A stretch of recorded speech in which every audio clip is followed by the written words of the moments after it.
This is the Lone Crater YouTube. We hope this video helps. In this video, I will show how to change wiper blades Honda Insight only ways. Lift the wiper arm away from the glass, press the release tab, and slide the old blade down and off the hook. Clean the wiper arm and glass with a soft cloth to remove grit and grime.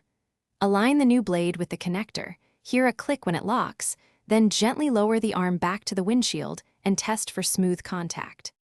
Start with the driver's side blade for easier access and better visibility during replacement. Unlock the blade connector, slide the old blade off, and inspect the arm for any bending or corrosion. Snap the new blade into the same connector type and ensure it seats fully with an audible click. Lower the arm gently so the blade rests evenly on the glass, then repeat the exact process for the passenger side. If you're finding this video helpful, please subscribe and like to support more quick car tutorials.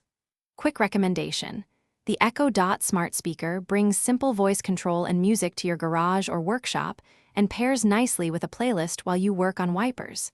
It's compact, sounds great, and won't take much space near your tools. Check the description for the link and other deals. Now let's get back to the video. Access the rear wiper by opening the hatch and supporting it safely, then lift the rear arm gently. Squeeze the small release clip and pull the old blade straight off the spindle, keeping fingers clear of sharp edges. Fit the new blade onto the spindle in the same orientation, push until it clicks, and close the hatch slowly to avoid slamming. Finish by testing the rear wiper for full, even sweep and proper contact. Thanks for watching. Consider subscribing if we helped you.